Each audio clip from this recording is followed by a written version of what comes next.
زخبركن زخبركم من تخاتلت زمدب كما يتخونوا سمي دكتور برخت فداي بحال بناي لومي مدب حيزركم قريبه زلخو زعبا وترت ويكا سنا امراو تصاطيلنا نصوعو زي ستريس تباهيلو زفلت زعبا قداي كخونيو من البات سلمنتاي بزعبا زي ارست زبل حتى كل عالي خونيو جن نحنا بحفشو أبزلنا معبل زبن بزح تجمعات نائب مسوتر تتحازو زعبل للون بسمكو دم استفلا عليه حمامات ندان قصلون زمت زلوا وانس لزخنة كم زيجاتات إرتراويان دم كسب حجي تي حمنان قلبنا أبتناي بوليتيكاوي كالسي نسل زحجر زئة ككاد صنحة مخته كله زازيمنا ناب حدش مدرخ مقايرو نأتوس لزلنا أبزنا أتو زلنا حدش مدرخ دما مس كنتات من وابرونا تعنانا زملكتو زعباتات دال علكا مزتاي وانو خوينو سلازرخبنا يومو كم أكل حبرة سب عالم دما بسنكي زي حجي على إليو زلخو أرستي ناي وطرت ويكا سنا أمراو تصاطي نبلو مبزحتو بسرس زفلت عناون زملكتنا سلازخونه نزي قداي زي كان العلو قدني خون سلازلو كم زفلت زلنا يوم معبل زبن مسوز حيزو زمص بزح صقمات الله عقل مصباب طباي كاناي مرقا ويكا زي رغونت اب منبار الله تتصارنت مسان اب حدار زي مقصان بو سنكي زمص بزحينا يفتح اب حبرتسبنا نداغننا ممصو مزي تتحيل زخيد كيم صلئي كنئي زامثلو زغننلو وان بمخانو تكنولوجي ازيز معبللو وان سلازخونه دما السوشيال ميديا حيزو مصي زلو زفطرو زلو صاطن كونتاتن دارغا ازيو تغاننلو كونتا سلازلو مستي تثبيتن كوننتن زراصم زمن مهلاونا سدت كبهالن كله تي كم من السمايات ريخايو تمصمو او مساته خازو غان فكان مستي تثبيت كان كوننتن كان خولن كله زسبلكا امراو حاسيا اب قمت بموتاو بسنكزي فطرو تنصلولو بحتونا زغننلو كابزي سيبو دما من اسياتنا ناب قزانت ويكازي ديبريشن نبلو ጭንቀት زي انكزايتي زبحال كاونا ودما قصري نايتوم هيوتوم زحلفو زلو نفس قتل زفصو من اسيات نابزحين مصل زلو اوانات سلازخونه اقداسنتو عزز كوينو سلازرخبنايو ناي قدن كنا بزعبا زرسزيتات كنزرارب اوانو كوينو يمسلني سلازي نحنا كان إيرتراويان حاسيا ناي أمراوي تصاطي زين لو زلنا كوينانا قداي كوينانا تصنحنا زلنا مخنياتو زيب زلو حجي كلاي عدمه زلو زلعل عدمه زلو ازيو استحاسي بزح قفعن بزح صقماتن عمصن علوقن ريو زمص سلازخونه ازخ ابا امرونات سريصو اب حيوتنا خاندا مرحنا سلازخيد مو زي ابا امرونا انداتس قرص زمص صططات ناي حيوت نبعلو نتي طباياتنا تصلو سلازخل إذا زحدرلنا سمبراتات دما حفظتاناتو ابتي منوابروناون ينصبارق سلازلو نزي اب قمت بمئتاو كنزتيلو فتنينا مقرت منبر حقوس هيوت مهلاوي حقوس هيوت جن كمانا خاب سماي طبيل زمصكا زيكونه انتاي دا بنقحات هيوتكا كميجركا ناب حقوس تغبرو حدا رسو زخاله سلتن ميلان زحتت سلازخونون بزي اغاطامي نتي وطرت ابتي عينتنا هيوتنا ويكا لايف ستايل نا هيوتنا ذلو متتاو تنقي خون سلازلو نزي فليتكا ناي مقلايو كحجزنا زخيل قرب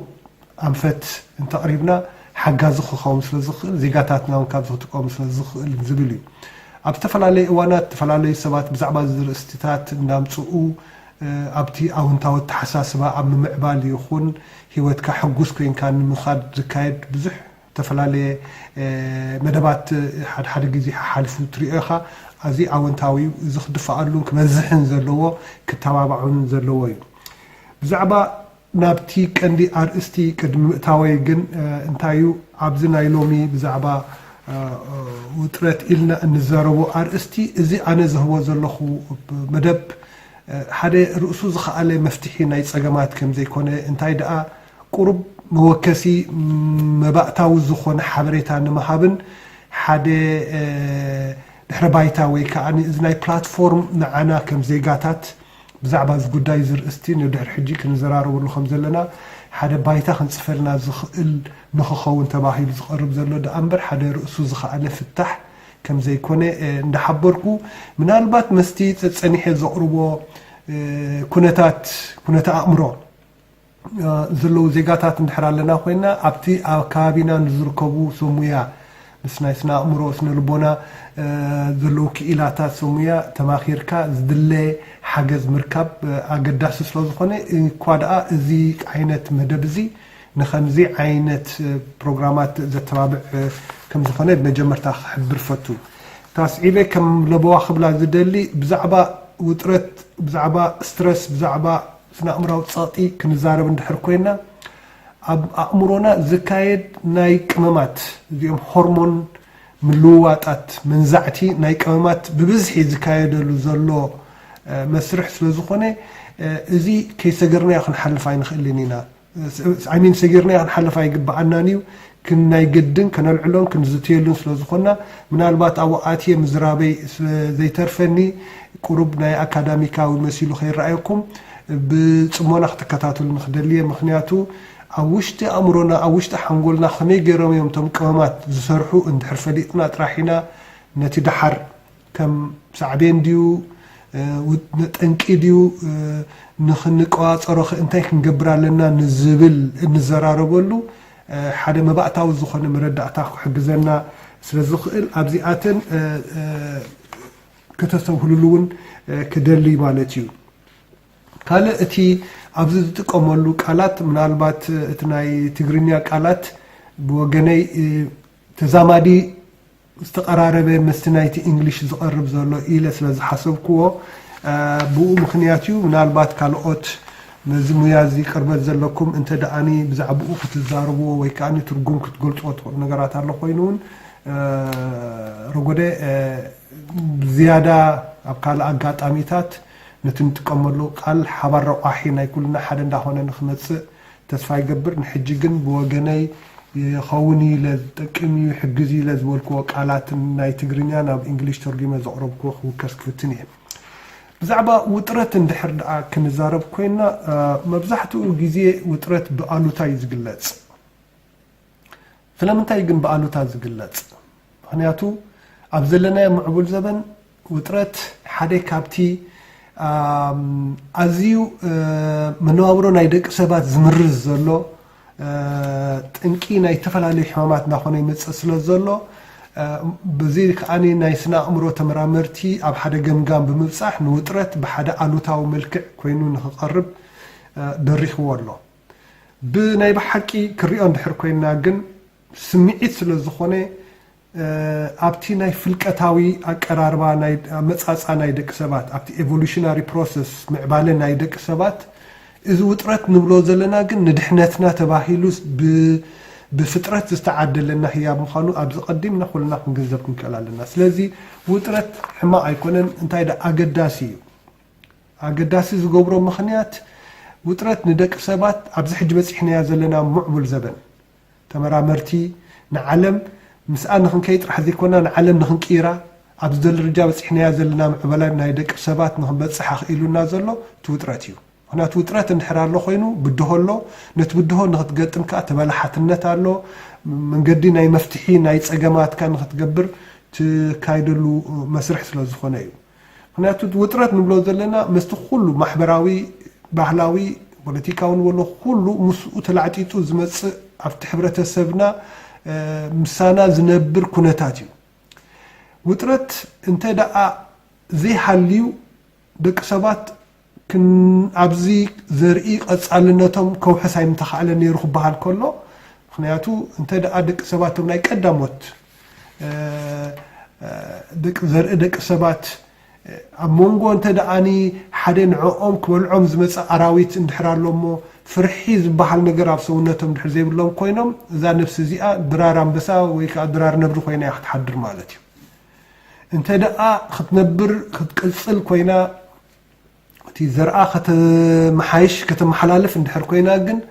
ወይ ክትሃድም ኣለዋ ወይ ከዓ ክትገጥም ክትክእል ኣለዋ እዚ ሕጂ ፋይት ኤንድ ፍላይት ዝብልዎ መስርሕ ማለት እዩ እዚ ሕጂ ኣብ ሰውነትና ዝካየድ ኣብ ውሽጢ ሓደ ክልኢት ብደቃይቕ ዝፍጠር ስምዒታዊ ግብረ መልስታት እዩ ነዚ ምስ ንካይድ እቲ ሰብ ነቲ ዝገጥሞ ዘሎ ብድሆ ፀገም ድዩ እንቅፋት ድዩ ወይ ስግኣት ንብሎ ዘለና ወይ ክገጥሞ እዩ ወይ ካብኡ ክሃድም ክኽእል ኣለዎ እዚ ሕጂ ንምብልሓት ይጠቕመካ በዚ ምክንያት ዝኸኣኒ ውጥረት ከም ኣገዳሲ ኮይኑ ደቂ ሰባት ክሳብ ዝቐረባ ግዜ ክመፅእ ፀኒሑ ኣብ ዝሓለፈ ናይ ውሕዳት ኣማኢት ዓመታት ግን ምዕባለ ደቂ ሰባት ዳርጋ ካብ መድረኽ ናብ መድረኽ እንዳሓየለ እንዳማዕበለ ስለ ዝመፀ ግን እቶም ቀዳምነታት ናይ ውጥረት ዘምፁ ዝነበሩ ኣራዊት ዲና ንብሎም ባህርያዊ ፀገማት ዲና ንብሎም ዳርጋ መፍትሒኦም እንዳተረኸበ ስለ ዝመፀ ካብቲ ሽዑኡ ዝነበሩ ውጥረት ዳርጋ ተኣሊና ኣብዚ ናይ ሕጂ ዘለናዮ ምዕቡል ዘበን ዘምፅኦ ሓድሽ ካልእ ውጥረት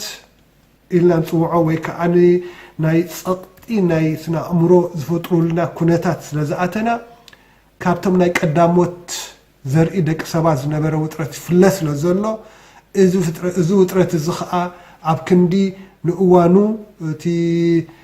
ከምዚ ሆሜስታቲክ ዝበሃል ካብ ሓደ ስግኣት ፀኒሕካ ድሓር ናብ ህዱእ ዝናብራ ናብ መነባብሮ ትኸይድ ወይ ከዓ ካብ ኣንበሳ እንድሕር ክበልዓካ መፂሞ እንድሕር ካብኡ ሓዲምካ ካብኡ እንድሓር እታ ውጥረት ትበሃል ጠፊኣ የላን ጠጠው ኢላ እያ ዘላ ማለት እዩ ናይ ሕጂ ግን እቲ ውጥረት ንብሎ ዘለና እንተ ደኣኒ ብናይ ስራሕ ንበሎ ብናይ ሓዳር ንበሎ ብናይ ፖለቲካ ንበሎ ብናይ ካልእ ንበሎ ኮይኑ ኣብ ሓደ እዋናት ጠጠው ኢሉ ናብ ካልእ ህይወትካ ተካይድ ዘይኮነ እንታይ ደኣ ብቐፃሊ ኣብ ውሽጢ ሰውነትካ ሒዝካዮ ምሳኻ ዝነብር ውልቃዊ ትገብሮ ማለት እዩ እዚ ፐርሶናላይዝ ትገብሮ ለኻ ማለት እዩ እንዳበለካ ዝነብር እንዳኾነ ይመፅእ ስለ ዘሎ እቲ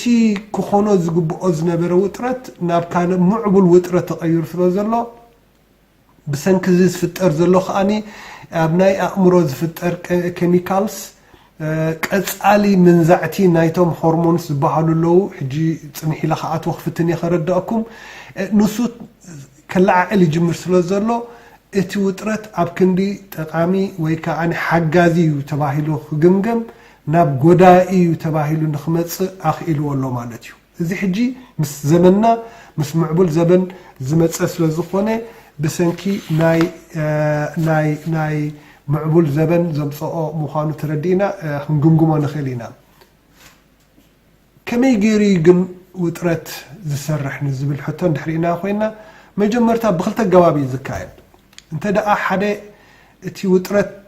ሃንደበታዊ ኮይኑ ኣስጋኢ ኮይኑ ነብሲ ድሕን ዝብል ኮይኑ መጀመርታ ክፍለ ናይ ሓንጎልና ብኣዝዮም ብዙሓት ቅመማት ዝነዝዕሉን ዝዋናጨፍሉን ኣካል ምዃኑ ክንርዳእ ክንክእል ኣለና ከም ዝፍለጥ ኣብ ፍጥረት ናይ ደቂ ሰባት እንድሕሪእናዮ ኮይና ንሕና ኣብ ፍጥረታት ካብ ካልኦት እንስሳታት ኣራዊት ንበሎም ኩሎም ፍጥረታት እቲ ብዙሕ ነገራት ዘይተዓደለና ክንስና ንኣብነት ክንፈ ሃሊና ክንነፍር ኣይንኽእልን ኢና ከምቶም ዝነፍሩ ኣራዊት እንስሳታት ናይ ኣዕዋፍ ክንነፍር ኣይንኽእል ኢና ክንዲ ካልኦት ናይ እንስሳታት ድማ ናህሪ ዘለዎ ፍጥነት ዘለዎ ጉያ ክንገብር ኣይንኽእልን ኢና ካባና ንላዕሊ ኣዝዮም ዝጎዩ እንስሳታት ኣለዉ ብዙሓት ቆርበት ዱልዱል ቆርበት ሃሊና ንክሊማ ዝፃወር ቆርበት ሃሊና እውን ክንነብር ኣይንኽእል ኢና አንለስ ዝተደራርዐ ክዳውንትን ገለን ክንገብር እንተዘይኮይና ከመይ ጌርና ኢና ግን እዞም ኩሎም ብልጫታት ዘይብልና ፍጥረት እንኮለና ልዕሊ እዞም ኩሎም ፍጥረታት ናይ ዓለም ኣለዉ ዝበሃሉ እንስሳታት እቲ ዝሓየለ ኮይና መፂና ዘለና ንዝብል ምስ ሳይንስ ዝገልፆ ብዙሑ ካብቲ ናይቲ ሃይማኖታዊ መድረክ ቁርቡፅ ኢለ ክዛረብ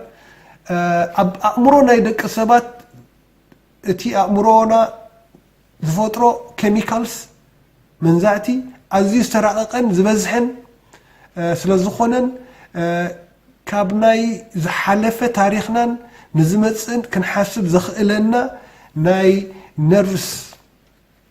ዋይሪንግ ኤንድ ፋይሪንግ ዝበሃል መስራሓት ዝካየደሉን ብዙሓት ናይ ሆርሞን ዝበሃሉ ቀመማት ከዓ ዝነዝዓሉን ስለ ዝኾነ እዩ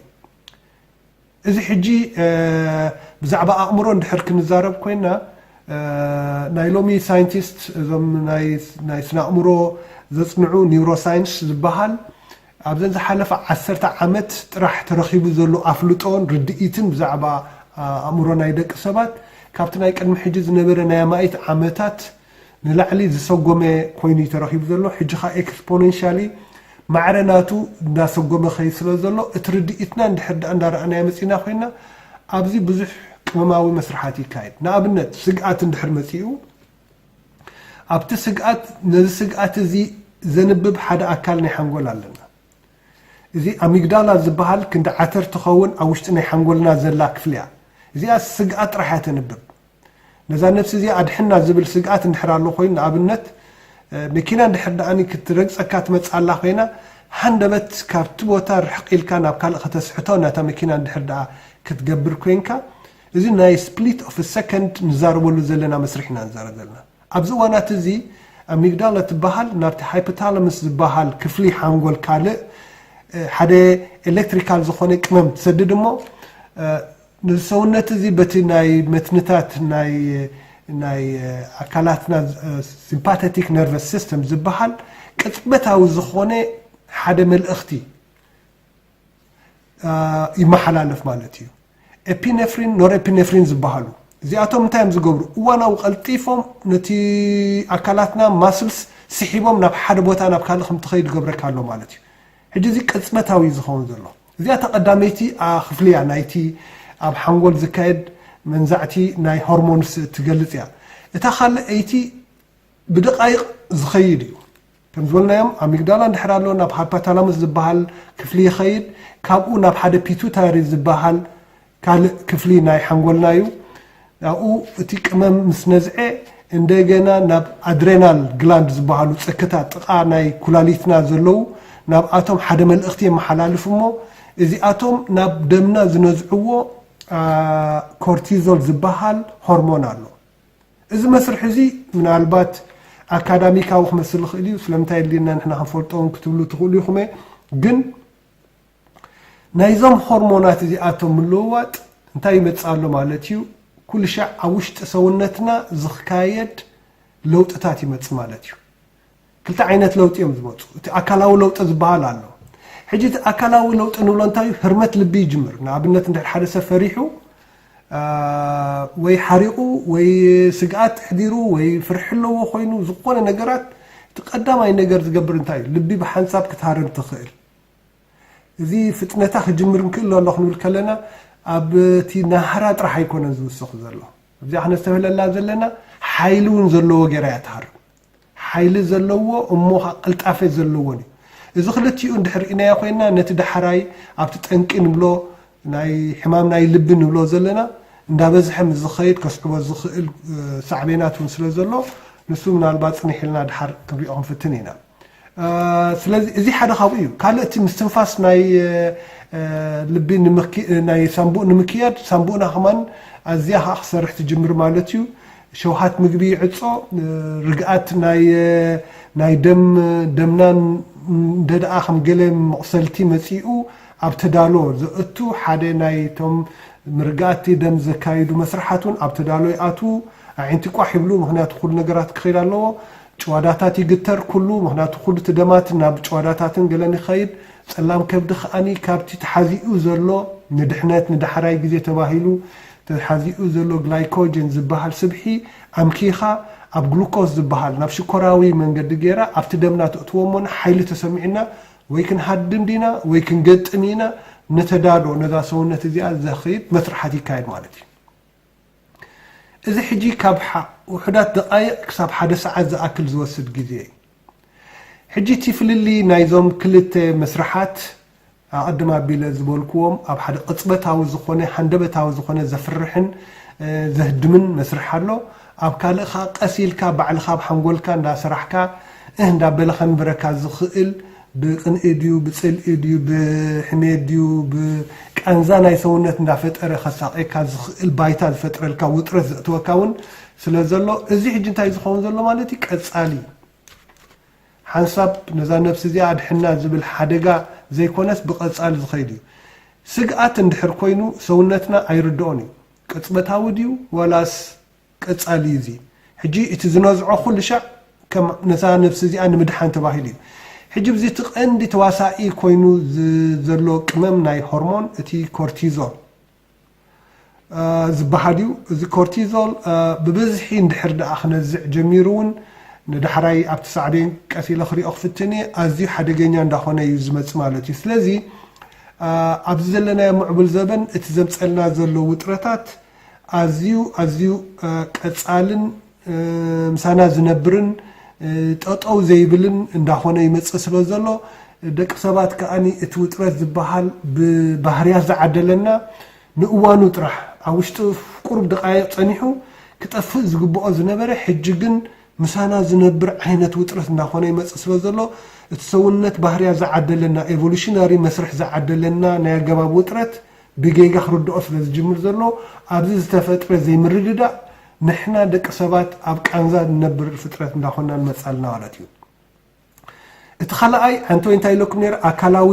ለውጢ የምፅእ ኢለኩም ነይረ እቲ ናይ ህርመት ልቢ ናይ ሳምቡ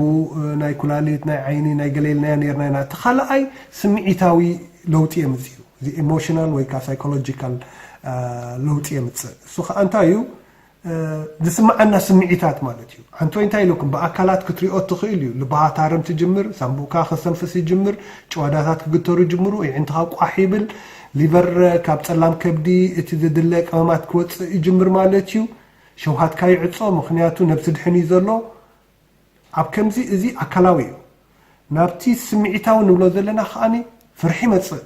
ስግኣት ይመፀካ ማለት እዩ ጭንቀት ብኻልእ ኣዘራርባ ቅንኢ ንብሎ ኣሎ ሕርቃን ኢልና ንገልፆ ነገራት ኣሎ ቁጥዕ ኣሎ ምስኡ ህልኽ ዝበሃል ኣሎ ትተሃላለኽ እንዳበልካ ትነብር ማለት እዩ ህልኽ ሕጂ ተቐንዲ ምስጢር ናይ ዝኩሉ መቁሰልቲ ናይቲ ደም ናይቲ መፍልሒ ናይ ኣካላትና እንዳኾነ ትኸይደላ ማለት እዩ ትካዜ ኣሎ ሓዘን ዘምፅኦ ማለት እዩ ቀጨውጨው ምባል ድቃስ ዘይምርካብ ዝበሃል ኣሎ ዓቕሊ ምፅባብ ሕጂ ብሳንኪ እዚ ናይ ፀቕጠደማት ዜና ንብሎ ዘለና ካልእ እንዳፈጠረልና ይኸይድ ማለት እዩ ኣብዚ ደቂ ሰባት ናይዚ ከምዚ ዓይነት ስምዒታት ባዕልና ብዘምፃናዮ ስምዒት እንታይ ክኾን ኣሎ ማለት እዩ ዳርጋ ንባህርያትና እውን እንዳለወጠን እንዳፀለወን እንታይ ዓይነት ፀባይ ንክህልወና ሼፕ እንዳተሓዘና ንኸይድ ማለት እዩ ብሰንኪ ናይዚ ሕጂ እዞም ክልተ ኣካላዊ ኢልናዮም ኣለና እቶም ካልኣይ ከዓ ስነ ኣእምራዊ ለውጢ ንገብር ኢልና ኣለና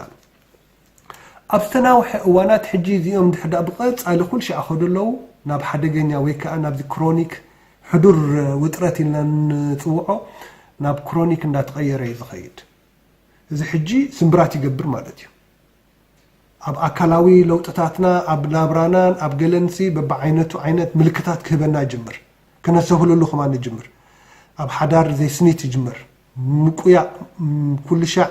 ኣብ ሕርቃን ኣብ ጭቅጭቅ ጥራሕ ዝኣተወ ናብራ ክፈጥረና ይጅምር ማለት እዩ ግዳይ ናይ ኣጉል ልምድታት ክንከውን ንኽበል ኣብቲ ማሕበራዊ ተነፅሎታት ኣሎ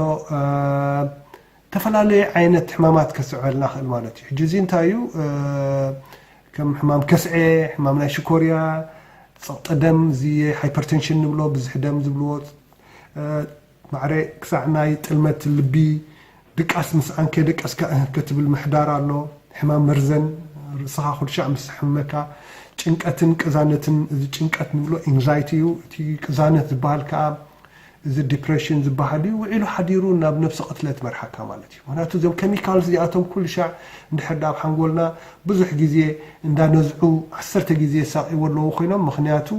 ንድሕነት ነዛ ሰውነት ተባሂሉ ዝወፀ ኬሚካልስ ኢና ንዛረብ ዘለና ሆርሞንስ ኢና ንዛረብ ዘለና ውዒሉ ሓዲሩ ግን ጎዳእትና እንዳኾኑ ይመቱ ኣለዉ ማለት እዩ ውጥረት መበገሲኦም ክልተ ነገራት ኣለዉ እቲ ሓደ ውሽጣዊ መበገሲ ንብሎ ኢና ወይ ከዓ እዞም ኢንተርናል ስትሬሰርስ ዝበሃሉ ኣለዉ ቀንዲ መበገሲዮም ካብ ውሽጥና ሆና ኣሎ ማለት እዩ ቶም ካልኦቶም ግዳማዊ መበገሲ ዘለዎም ከኣኒ ወይ ከኣኒ ኤክስተርናል ስትረሰርስ ተባሂሎም ዝፍለጡ እዮም እንታይ እቲ ፍልልዮም እንድሕር ኢልና ንሪኦ ኮይና እዚ ውሽጣዊ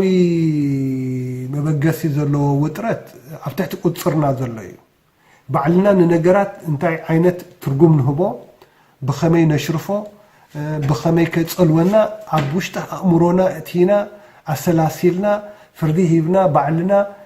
እንዳበለና ንኽነብር ንገብሮ እዩ ንሓደ ነገር እንድሕር ደኣኒ ናትካ ትርጉም ሂብካ ትኸይድ ኣለኻ ኮይንካ እቲ ትርጉም ንዓኻ ይስዕርካ ማለት እዩ እንድሕር ደኣኒ ሕጂ መኪና እንዳዘወርካ ከለኻ ሓደ ሰብ ኣብ ቅድሜኻ ሩግ ኢሉ ኣቲካ ተሓርቕ ኣለኻ ማለት እዩ እዚ ሕርቃን እዚ ሕጂ ንባዕሉ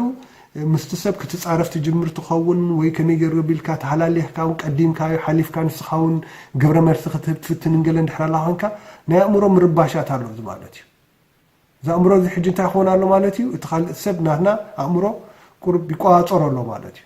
እዚ ሕጂ ባዕልና ንፈጥሮ ዘለና እዚ ኢንተርናል ስትረሰር እዩ ኣብ ማሕበራዊ ህይወት ንሕሪናዮም ኮይና እውን ከምዚ ኢለኪ ነይረ ኢልካ ንባ እንዳተባሃልካ ዝካየድ ሓደ ባስታት ናይ ውሽጢ ገዛ ክኸውን ይኹን እዩ ኣብ ስራሕ እውን ከምኡ ኩሉ ክእል እዩ እንድሕር ደኣኒ ሓለቓኻ ኣብ ስራሕ መሳርሕትኻ ሓደ ክሓልፍ ከሎ እንድሕር ሰላም ኢልካዮ እሞ ከይረኣየካ ስእል እንድሕር ሓሊፉ ኣብ ውሽጥኻ ስጋኣት እንድሕር ዘሕድረልካ ኣሎ ኮይኑ ሰላም ዘይበለኒ እኮ ፀሊእኒ ስለ ዘሎ እዩ ወይ ከኣኒ ሕማቕ ስረ ዝገበርኩ ክኸውን እዩ ማለት እዩ ዘይፈለጥክዎ ነገራት ኣሎ እሞ ካብ ስራሕ ግዲ ክባላሽወኒ ክሰጎኒ ኢልካ እንድሕር ደኣ ንስኻ ብውሽጥኻ ስግኣት ሓዲሩካ እንተ ደኣ ትጭነቕ ኣለኻ ኮይንካ እዚ ውሽጣዊ ውጥረት እዩ ዝበሃል ባዕልኻ ትፈጥሮ ዘለኻ እዩ ባዕልኻ ትርጉም እንዳሃብካ እዩ ወላም ናይ ፖለቲካ ኩነታት ንሕርኬና እዩ ዝሓለፍናዮ ቁሩብ ግዜታት ሓደ ከነስተማቕሮ ከነስተንትኖን ኢንተርቴን ክንገብሮ ዝቐነና ሕጂ እኳ ግዚኡ በሊዑ ጠፊኡ ዘሎ ብዛዕባ እዛ መደመር ትበሃል ኩነታት ንሕር ኣምፂኦማ ኮይንኩም ሕቂ ዘረባ ኣብ ብዙሓት ሰባት ብዙሕ ዛሪባ ነይራ እያ መደመር ንሓደ ሰብ ኣኺልዎ ኤርትራ ምስ ኢትዮጵያ ተሓዊሳ ስለዚ እዚ ሃገር እዚኣ ዝኩሉ መስዋዕቲ ተኸፊሉላ መራሒ ሃገር ናይ ኤርትራ ንሃገርና ሕልፊ ሂብዋ እዩ ገለ ኢሉ ኣብ ሓደ ሓንጎሉ እትይዎ እንድሕር ተጨኒቑ ከይደቀሰ ሓድር ኣሎ ኮይኑ እዚ ውሽጣዊ ፃቕጢ እዩ ባዕልኻ ትፈጥሮ ዘለኻ ነዚ ኣእምሮ እዚኣ ኣይትደቅሲ ተበላሸዊ ከደቀስ ክሕደሪ በሊልካ ተእትዎ ስንቂ እዚ ሕጂ እዚ ንባዕሉ ብውሽጢ ይጎድኣካ ማለት እዩ ካልእ ሰብ ከዓ ምናልባት መደመር ንኢትዮጵያውያን ዝምልከት ጉዳይ ንዓና ዝምልከት እኮ ኣይኮነን ኢትዮጵያውያን ግን ኣብቲ ፀንሖም ሓስያ ናይ 27 ዓመት ተበታቲኖም ስለ ዝነበሩ እስከ እንተጠቀሙ ተባሂሉ መራሒ ናይታ ሃገር እቲኣ ፃውዒት ኢሉ ሓደ ከዓ ብኣ ጥራሕ ተርጊሞ እንድሕር ሓልፍ ኣሎ ኮይኑ ደቂሱ ሓድር ኣሎ ማለት እዩ ሕጂ ሪኹም ሓይሊ ናይቲ ብትርጉም ኣብ ውሽጢ እትዎ ኣብ ሰውነትካ ዝፍጠር እዩ ሓንቲ ወይ ሓደ ናይ ስራሕ ኢለኩም ነይረ ሓደ መሳርሕቲ ከኣኒ ሰላም ኣይበልክዎን ኣይበለንን እሞ ኢሉ ምናልባት ኣይሰምዓንን እዩ ወይ ከዓ ናይ ስራሕ ብዝሒ ስለ ፃዕቀ ስለ ዘለዎ እዩ ከይሰምዓን ሓዲፍ ኢሉ እንድሕር ወሲድዋ ኮይኑ ደቂሲ ዝሓድር ዘሎ ማለት እዩ ስለዚ እቲ ውሽጣዊ ፀቕጢ እንብሎ ባዕልና እንፈጥሮ ባዕልና ትርጉም ሂብና ከምዚ ኢልና ብኔጋቲቭ ብኣሉታ ተፀሊና ኣሉታዊ ቅርፂ ኣብ ሂብና ኣሉታዊ መርዚ ሂብና ንኣእምሮና ዝርብሽ እዚ ሓደ ጠንቂ እዩ ኣብ ትሕቲ ቁፅርና ኣሎ ዘበለና ከዓ ባዕልና ኢና ትዕድላት ንህቦ ብሎ ከምኡ ጌርና ነሽርፎ ንኽእል ኢና ወይ ከዓ ሓዲእና ክንድቅተሉ ንነብረሉ ንኽእል ባይታውን ክንፈጥር ንኽእል ኢና እታ ካልአይቲ ናይ ግዳማዊ ዝበልናያ ካብ ቁፅፅርና ወፃኢ እዩ ከም ሞት ካብ ስራሕ ምውፃእ ሞት ናይ መቕረብካ ዘሎ ብቐረባት ፈልጦም ማድካን ቤተሰብካን ክኸውን ንኽእል እዩ ካብ ስራሕ ክትስጎግ ከለኻ ዘሎ ናይ መኪና ሓደጋ ክጓንፈካ ክእል እዩ ካብ ቁፅር ወፃኢ ዘሎ እዩ ካብ ሓንደበታዊ ሕማማት ክጓንፍ ክእል እዩ ዝታት ንባዕሉ ብዙሕ ፀገማት ኣለዎ ቁጠባዊ ፀቕጢ ዝፈጥሮ ካልእ ካብ ቁፅፅርና ወፃኢ ዝኾኑ ነገራት ኩሉ እዩ ካልኦት ማሕበራዊ ጠንቅታት ከይብሉኒ ኣነ ዶ ከም ዝኸውን ካብ መንኢሰ እንዳበልና ዝኸውን ናይ ማሕበራዊ ፀቕጥታት ባህላዊ ሳይ ዝገብረልካ ኣሎ كتر حاجوسون الله أبغى حرسي يكون لوتريان حبس حكادي وحدا نقدر نحقق سكات جبرو سفترة كحدا سترس نبعلون سجعتنا له سوزي أكلاوين وشتاون ناي ثونتنا الفترة لنا ناي تساطي ناي وترات كم يجرو أب ثونتنا 5 كتاب حجي كريم تنحنا لنا ኣብዚ ስዒበ ብዛዕባ እቲ ጠንቂ ናይ ውጥረት እንታይ ትመላዕ ዓቅሊኡ መበገሲኡ ኸኒ ብኸመይ እንተረኣናዮ ይሓይሽ ንዝብል ክሪኦ ክንፍትን ኢና ውጥረት ኣነ ብወገነይ ኣብ ሰለስተ ቦታ መቂለ ክሪኦ ክፍትን እየ ሓደ እቲ ተፈጥሮአዊ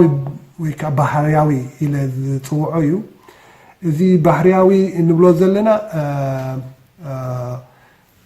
ኔቸር ወይ ከዓ ባህሪ ባዕሉ ዝዓደለና እዩ ኣብዚ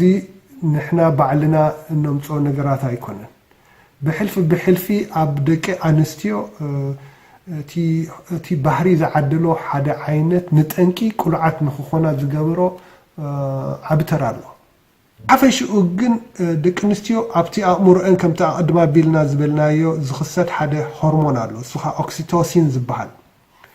ኦክሲቶሲን ሓደ ናይ ፍቅሪ ሓልዮት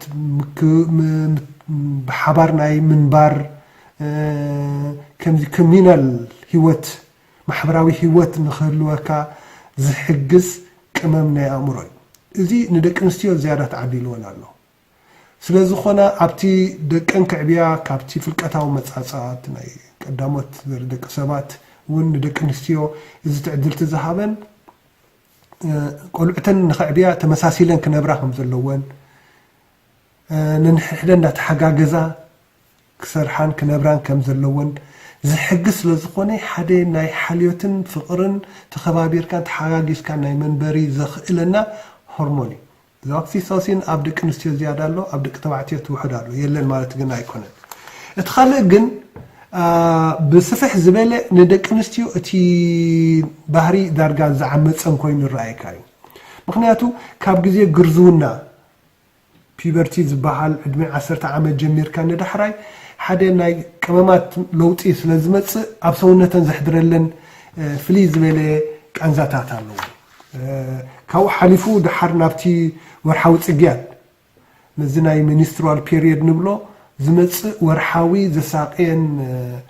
ናይ ደም ወርሓዊ ምፍሳስ ስለ ዘሎ እዚ ንባዕሉ ሓደ ዓይነት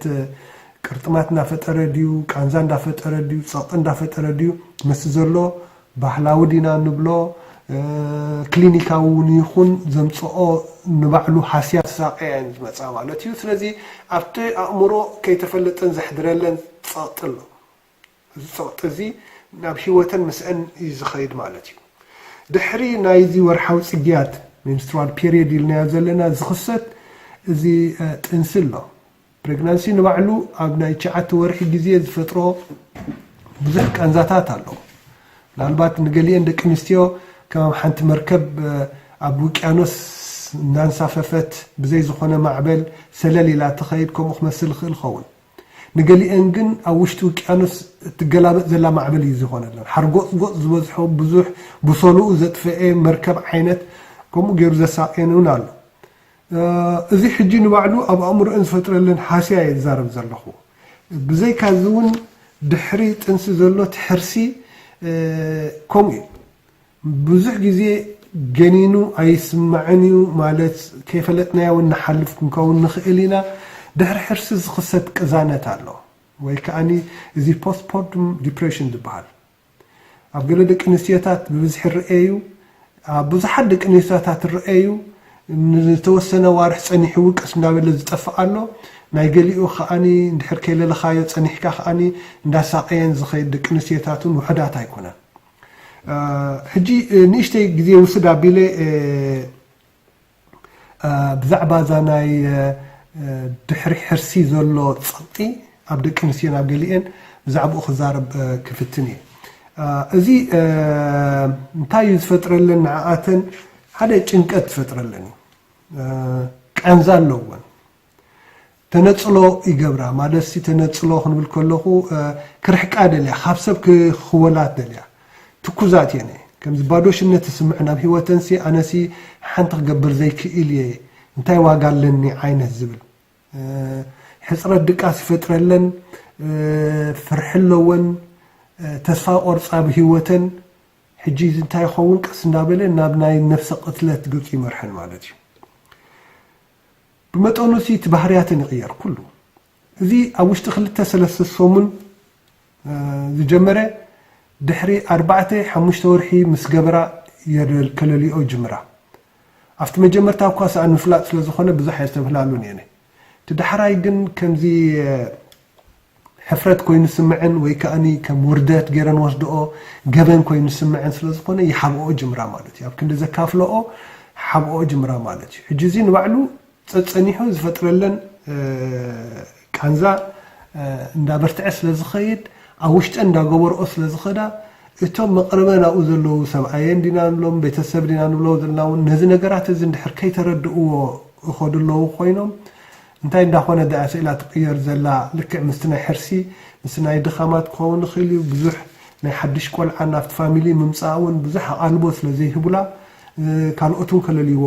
ኣይክእሉን እዮም ድሓር እዛ ሰብ እዚኣ ኣብ ቁርብ ነባዕ እንዳኾነት እያ ትኸይድ ነፍሳ ክትፀልእ ትጅምር ቀፃሊ ዝኾነ ድኻማት ይስምዓ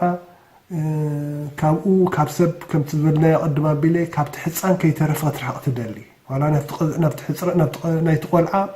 ፍቕሪ እውን እንዳሰኣነት ትኸይድ ማለት ካብኡ ክትንፀል ትደሊ ክትፈርሖ ትጅምር ነቲ ቆልዓ ማለት እዩ ኦፍኮርስ እንዳነውሐ ክኸይድ እንከሎ እቲ ግዜ እንተ ደኣ ዘይተኣልዩውን ዋላ ፆታዊ ርክባት እውን ክትሕሰም ትጅምር ማዕረን ነብሰ ምቕታላት እውን ይበፅሓይን ማለት እዩ ስለምንታይ እዩ ናብዚ ተበፂሑ ዘሎ ንዝብል እዚ ክሳብ ሕጂ እቲ ክሊኒካዊ ዋላ እንተኾነ ስምዒታዊ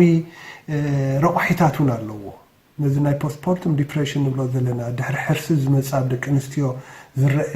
ቅዛነት ካልኦት ማሕበራዊ ረቑሒታት እውን ኣለዎም ገለ ዘይተደለየ ጥንሲ ክኸውን ይኽእል እዩ እዛ ጓል ኣንስተይቲ እዚኣ ከይተፀበየቶ ዝመፀ ጥንሲ እውን ድሕር ኮይኑ ብውሽጢ ክርብሻ ይኽእል እዩ ከነገርያ ክዕብዮ ውርደት ገይሩ ስለ ዝስምዓላ ማለት እዩ ካልእ በኽሪ ጥንሳ ክኸውን ይኽእል እዩ ዘሎ ፍርሒ ኣሎ እዚ ዝፈጥረላ ድኻም ኣሎ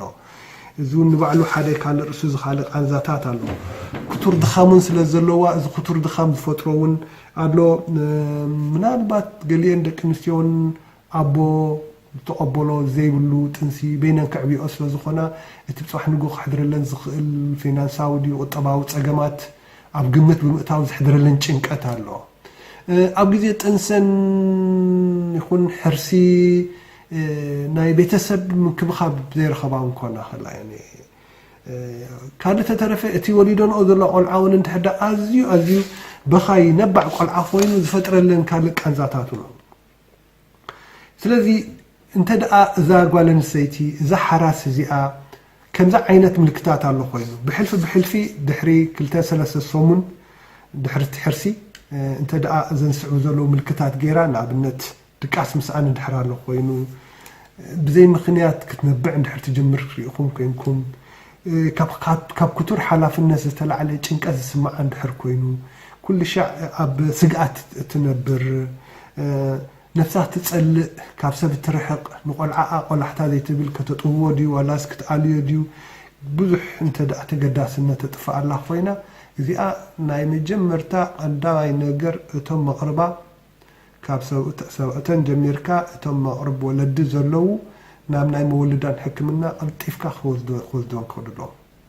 እዚ ውጥረት እዚ እዚ ፀቕጢ እዚ እዚ ስነ-ኣእምራዊ ፀቕጢ እዚ ንሓዋሩ ነዛ ጓል ኣንስተይቲ እዚኣ ከምቲ ግቡኡ ዋላ ፅንሕ ኢሉ ድሓር እቲ ኬሚካልስ ናይ ብሬን ዘሎ እንዳሓድአ ምስ ከደ ክሕሻ ይኽእል እኳ እንተኾነ ናይ ገሊአን ግን ኣብኡ ክስወድ ኣብኡ ምስአን ክነብር ስለ ዝኽእል ከምቲ ዝበልናዮ እውን ሓደ መዓልቲ ሃንደበትነት ማዕረ ናብ ነብስኻ ምቕታል ከብፅሕ ስለ ዝኽእል ኣብኡ እኳ እንተዘይተበፅሐ እውን ኣዝዩ ሓሳይ ዝኾነ ናይ ዲፕሬሽን ጭንቀት ዘለዎን ደቂ ኣንስትዮ እውን እንዳኾና ክኸዳ ስለ ዝኽእላ ቤተሰብ ኣብዚ ናይ ምርዳእ ምሕጋዝ ነዘን ደቂ ኣንስትዮ እዚኣተን ትኩረት ክወሃቦ ስለ ዘለዎ በዚ ኣጋጣሚ እዚ ከም ሓበሬታ ክላቦ ደሊ ማለት እዩ ብሕልፊ ድማ እቶም ሰብኡተን ነዚ ናይ ምርዳእ ዓቕሚ ከነጥሪ ክንከል ኣለና ብሕልፊ ደቂ ተባዕትዮ ኣብ ግዜ ሕርሲ ናይ ቆልዓ እንታይ ዝመስል ቅንኢ ይለዓል እዩ እቲ ቅንኢ ከዓ መብዛሕትኡ ግዜ ደቂ ኣንስትዮ ሓራሳት ኩሉ ናብ ሃንመንን ቀልበንን ናብ ቆልዑት እንድሕር ኣድሂበን ፐርሰናል ክወስድዎ ጅምሩ ከም ዝቕንኢ ክስምዖም ስለ ዝኽእል ከምዛ ዓይነት ከዓ እንድሕር ኣሎ ኮይኑ ከም ስንፍና ተመክሮ ዘይብላ ሕማቕ ኣደ قال غيركا دنا اسكا زرئه كمص سلازخل نزون اب قمت بمئتاو دك تبعتيو عبي قلاحته حكم ختريو بزغاطام زي كلاو دلي اقدم ابيلنا بزعبا نايتي تنكي حدا كاباتهم تباهرياوي ويكا تفطرو زعدلو يلنا اب دكنستيو نحذيرو زلو حاسيا زرزر صنيح لخو اتخال بهرياوي تفطرو زعدلنا فلي نحرا له خوين خا اب ناي مونغو ناي دك تبعتيون ناي دك انستيون زلو حنقول فللي دقيقنا مرأيين مردان كدينا مخنياتو اب حدار زرئ مسحابات نقلن تنكو ندحرينا يا خوينا حدا غيزي نملس يلنا ندحدا انتي ناي مسرح ني حنقول بخمي يسرحون كردو جميرنا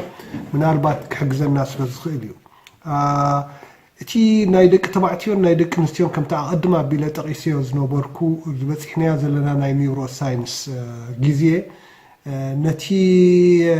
امونغو تبعتاين غورن ستيتن زلو كيف الحنقول زي هيمسفير زبحال تتصيرو زلو عينت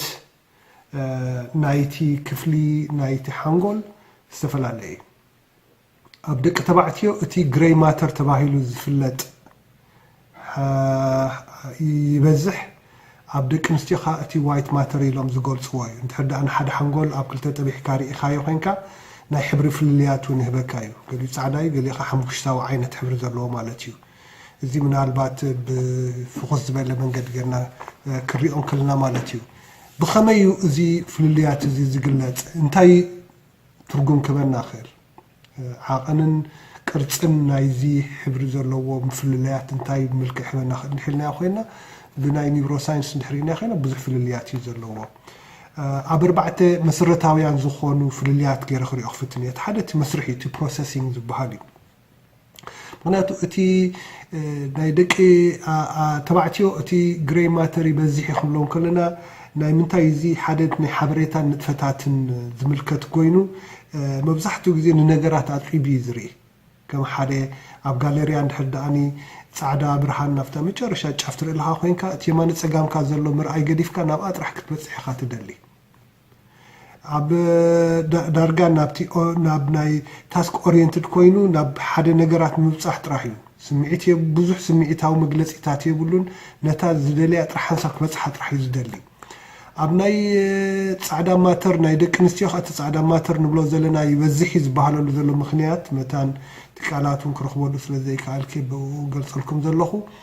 ناي موستلي مسناي سمعيتيو سمعيتاويان زغبرنيو ناي بزح ناي حسابات كان ناي مقلاص بزح صراحات بحساب ناي مكياد ملكي ناي قانقوا اتي سمعيت زبحال ايموشنون زلوو سفح مربب زلوو نتجري ماتر ناي دك تبعتيو زلوون اتنهاتنن زيادة كله أتقاليلو زخيدن سلازخوني ننجرات بزسفح من قد نخريئة زحجزن مسرحي إذا حجي حبتي نايتي بروسيسينج بالكوي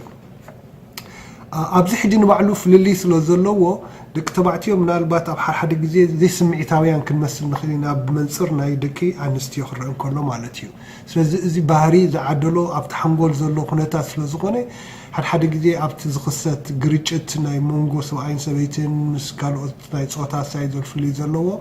أب قمت كنقطوون كحجزنا يخيل يزبل قمت علني تخلق مماوي زخونيو دك تبعتيو دك نستيون درجة حدا عينت نيوروكيميكالز نيورو ترانسميترز دا يحلوهم دا أمبر تي عقنو جني فلالي خمت عنتو يقبل لازم كومت أكسيتوسين زبالة بدك نستي بزحي وسخانة يسمعيتيو ناي بحبار نخت نبر زحق زكا ناي كومينال ويكا محبراوي هيوت نختلو سمعيت كان نخت قلت بناي متحققاز سمعيت زهبكا عينت هرمونية بدك نستي ببزحلو بسترف يقدن اتي سيراتونين دينا نبلو دوبامين زبالو ببعينتهم قمات كابدك نستيون دك توعتين دارجة تعاقنوا يفلالي قبل عليو اتي ناي تستوستيرون زبحال ابدك تبعتي زبزح هرمون الله ابناي دك نستيخا استروجين زبحال الله مالك حجزي نبعلو في تحنقلات زفترو ناي كيميكالز ملواتات نتسمعتنا ون دارجة دا እናሕጸለወ ስለ ዝኸይድ እዚ ኣብ ግምት እውን ከነእትዎ ክንክእል ኣለና ተሳልሳይ ክፋል ናይታ ሓንጎል ዘሎ እቲ ቅርጻዊ ፍልሊ ክንብል ከለና ሕጂ ኣብቲ ናይ ስትራክቸር ማለት እዩ ብሓፈሽኡ እንድሕሪእናዮ ኮይና ናይ ደቂ ኣንስትዮ እዚ ናይ ዘረባ ማእከል እዚ ናይ ቨርባል ሴንተር ትዛዕበየ ክፋልናቱ ዕብይሉ ዘሎ ኣብ ናይ ደቂ ተባዕትዮ ግን ውሕድ ብል ማለት እዩ ስለዚ ከዓ ደቂ ኣንስትዮ እቲ ናይ ምዝራብ ብቕዓተን ቋንቋ ናይ ምምላኽ ዘለወን ኢሞሽናል ኮይነን ከዓኒ ብዝያዳ ንኽዛረባ ዝደልያ ንክዛረባ ከለዋ ክሰምዐን ዝደልያ ኩሉ እዚ ዝብል ኣብዚ ናይ ቅርፂ ናይ ተሓንጎል ዘሎ ስለ ዝኾነ ደቂ ተባዕትዮ ግን ናይ ብዙሕ ምዝራብ ናይ ቨርባል ሴንተር ዝበሃል ዘሎ ኣብቲ ፀገማይ ክፋል ናይቲ ሄሚስፌሪ ዘሎ ናሃተን ግን ኣብ ክልቲኡ እዩ ዘሎ ማለት እዩ ስለዚ ስፍሓት ኣለዎ ማለት እዩ ስለዚ እዚ ኣብ ግምት ክንእትዎ ክንክእል ኣለና እቲ ካልእ ናይቲ ኣክቲቪቲስ እዩ ድማ ውሽጢ እቲ ሓንጎል ኣብ ጻዕዳ ማተር ዝበሃል ብዙሕ ስለ ዝፈስስ እቲ ስምዒተን ነዊሕ ግዜ ዝጸንሕ ማለት እዩ እቲ ናይ ደቂ ተባዕትዮ ክፍሊት ግሬይ ማተር ግን እቲ ናይ ስምዒት ሴንተር ስለ ዘይኮነ እቲ ደም ዝመፅኦ ከዓ ውሑድ ስለ ዝኾነ ስምዒት ቀልጢፍካ ነገራት ወዲእካ ናይ ምኻድ ጥራሕ እዩ ዝፈልጥ እምበር ንነዊሕ ግዜ ብስምዒት ክሕዝ ዝተዓደሎ ኣይኮነን ማለት እዩ ሕጂ እዘን 4 ክፍልታት ቀይረን ዘለኹ ኣብቲ ናይ መስርሕ ፕሮሰሲንግ ንብሎ ዘለና እቲ ናይ ኬሚካል ለውጥታት ናቱ ዲና ንብሎ ዘለና ኣብቲ ቅርፃዊ ክፍሊት ስትራክቸር ናይቲ ሓንጎል ድዩ ዋላ ንጥፈታት ናይቲ ሓንጎል ኣክቲቪቲስ ኣብ ግምት እቲኻ እንድሕሪእኻዮ ኮይንካ ኣብቲ ማሕበራዊ ህይወት ብኸመይ ይሽረፍ ብኸመይ ነሽርፎ ከመይ ገይሩ እቲ ሓንጎል ነዝሪኦ እንድሕር ኮይኑ እዚ መብዛሕትኡ ግዜ ንሪኦ እዩ ኣብ ውሽጢ ገዛ ዝካየድ ጭቕጭቃት ነዚ ባህርያት ዝዓደለና ፍልልያት ኣብ ግምት ዘእተወ ስለ ዝኾነ እዩ ምስኡ እንታይ መፅእ ቅንኢ ንብሎ ዘይምትእምማን ዓነነት ናይ ኢጎስ ሴንትሪም ዝኾነ ህልኽ በዓል በለፅ ዝኣመሰሉ ቅጠዋዊ ዘይምትእምማን ወይ ምልኪ ዲክቴት ናይ ምግባር ኣነ ናተይ ሓይል ናትካ ጥራሕ ክስማዕ ንስኻ ጥራሕ ትሰማዓይ ንኽትከውን ዘግብረካ እዚ ወይ ርእስ ትሕቲ ርእሰ ተኣማንነት ዝኣመሰሉን ተኣማኒ ዘይምዃን ኣብ ሓዳርካን ገለን ዝኣመሰሉ እዚ ኩሉ ስምዒታትን ለውጥታትን እቲ ኣብ ውሽጢ ሓንጎል ናይ ክልተ ፆታት ዝካየድ መስርሑ በበይኑ ስለ ዝኾነ ዝፈጥሮ እዩ ማለት እዩ ሕጂ ነዚ ኣብ ግምት ብምእታው እንተ ደኣኒ ሓደ ርድኢት መባእታዊ ዝኾነ ምርዳእታ ኣለና ኮይኑ ስለዚ ትብል ዘላኮ ከምዚ ኮይና እያ ወይ ከዓ እንታ ደቂ ኣንስትዮ ከዓ እዚ ከምዚ ገይሩ ዝሪኦ ዘለኮ ዘይሰምዓኒ ዘሎ ስምዒት ዘይርእየኒ ዘለኮ ባህርያት ናይ ደቂ ተባዕትዮን ከምኡ ምዃኑ ኢላ ተረዲኣ ናይ ሕድገታት ምግባር ባይታ ክፍጠረሉ ዘይክእል እንድሕር ኣሎ ኮይኑ ዳርጋ ናብቲ ቀፃሊ ዝኾነ ሳይክል ናይ ምግርጫው ምእታው ማለት ስለ ዝኾነ እዚ ንባዕሉ ሓደ ክፋል ናይቲ ባህርያት ንዓና ዝዓደለና ንውጥረት ጠንቂ ንክኸውን ኮይኑ ዘሎ ስለ ዝኾነ እዚ ከም ሓደ መባእታዊ እውን ኣብ ግምት እቲና ኣብ ሂወትና ንኽሪኦ በዚ ጋጣሚ እዚ ክላቦ ይደሊ